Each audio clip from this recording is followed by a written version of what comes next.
नमस्कार दोस्तों फिर से स्वागत है नमस्कार दोस्तों फिर से स्वागत है आपका आपके ही चैनल अभिषेक पीजीआई ऑनलाइन क्लासेस में।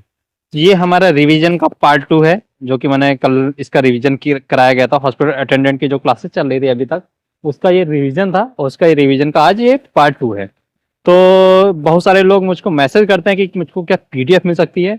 तो उसके लिए मैं आपको बता दूं कि अगर आप लोग को पीडीएफ चाहिए तो उसके लिए आप मुझको 30 रुपये क्यूआर पे कर सकते हैं। तो वहां से आप लोग को इसकी पीडीएफ मिल जाएगी। पीडीएफ के अलावा उसमें आप लोग को क्लास में क्या क्या मिलेगा, आप लोग को बहुत सारे एमसीक्यू मिल जाएंगे, करंट अफेयर की एमसीक्यू मिल जाएंगी। और कोशिश करूंगा कि कुछ और एमसीक्यू आपको उसमें प्रोवाइड की जा सके।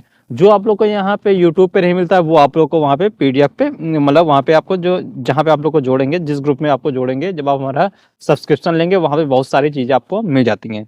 तो ये था मेरा प्रमोशन। तो चलिए क्लास को शुरू करते हैं। तो जो हमारा पहला क्वेश्चन है, जो पहला प्रश्न है आज का, इसमें कि फ्लावर पोजीशन है, वो फ्लावर पोजीशन में मरीज को कैसे रखा जाता है। एक भाई ने कमेंट किया था कि थोड़ा सा धीरे धीरे पढ़ाएं ताकि थोड़ा सा जवाब देने में आसानी रहे। तो आज मैंने किया क्या है, आज मैंने थोड़े से क्वेश्चन की जो मात्रा है उसको सीमित कर दी है और थोड़ा सा स्लो स्लो चलेंगे, क्योंकि क्लास लंबी हो जाती है और सब लोग उस क्लास को देख नहीं पाते हैं। तो चलिए क्लास को शुरू करते हैं कि फ्लावर पोजीशन में मरीज को कैसे रखा जाता है। फ्लावर पोजीशन में ए पेट के बल रखा जाता है, बी पूरी तरह लेटा कर रखा जाता है, सिर ऊंचा करके रखा जाता है, या डी पैर ऊंचा करके रखा जाता है। तो फ्लावर पोजीशन में कैसे रखा जाता है आप लोग कमेंट करके भी मुझको बता सकते हैं। और आप लोग कहाँ से हैं ये मुझको जरूर बताएं, आप लोग किस किस एग्जाम की तैयारी कर रहे हैं। तो फ्लावर पोजीशन में मरीज का सिर ऊंचा करके रखा जाता है। जो दूसरा क्वेश्चन है, दूसरे क्वेश्चन में कि जो दूसरा क्वेश्चन है, दूसरे क्वेश्चन में सुपाइन पोजीशन का अर्थ क्या है। सुपाइन पोजीशन पेट के बल लेटने को कहते हैं, करवट के बल लेटने को कहते हैं, या पेट के बल सीधा लेटने को कहते हैं, या डी बैठने को कहते हैं। तो सुपाइन पोजीशन में क्या कहते हैं, इसका आंसर है सी, पीठ के बल सीधे लेटने को सुपाइन पोजीशन कहते हैं।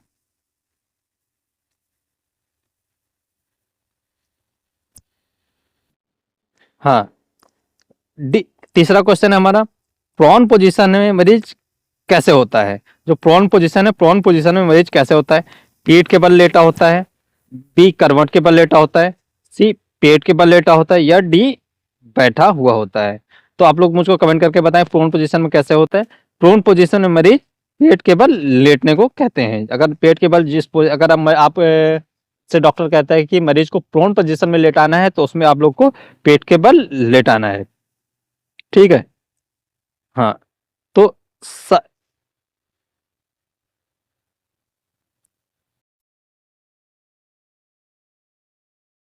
हाँ, साइड लेआइंग पोजीशन का अर्थ क्या होता है।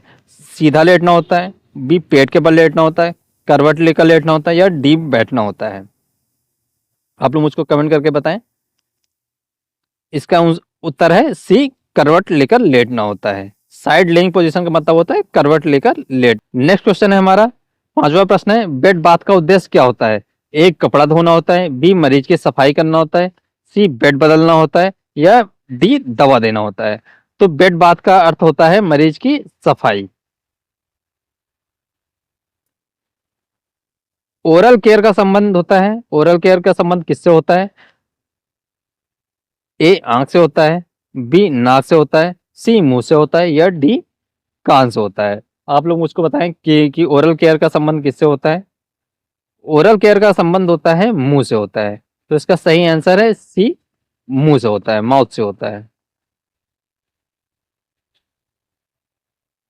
कैथेटर का उपयोग होता है, कैथेटर का उपयोग हमारा कहाँ कहाँ होता है। ए दवा देने में, बी पेशाब में निकालने में, सी खून निकालने में, डी ऑक्सीजन देने में।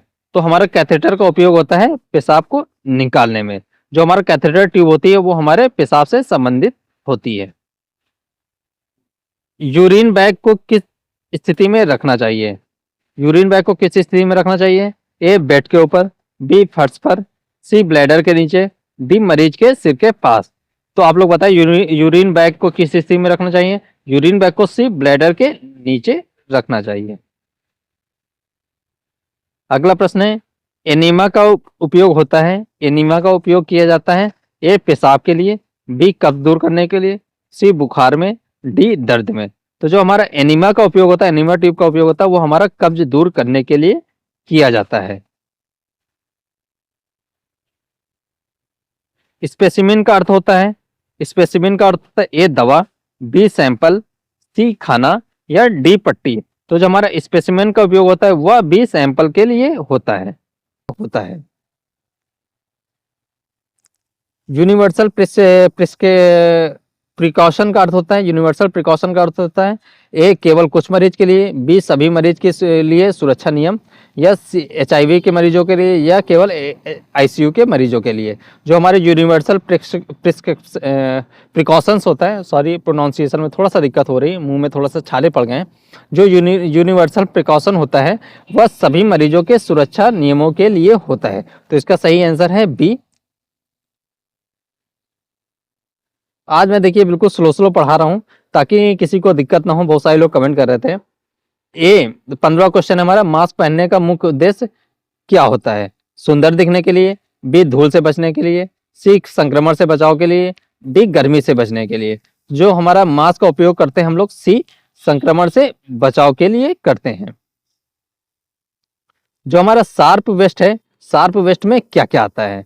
तो इससे पहले अगर हम लोगों ने हमारा बायोमेडिकल वेस्ट वाली क्लास ली होगी तो वहाँ पे जिसने भी वो क्लास ली होगी तो उसको जरूर मालूम होगा कि शार्प वेस्ट में क्या आता है। ए रुई आती है, बी नेडल या सुई आती हैं, सी दस्ताने आते हैं, या डी गाज आता है।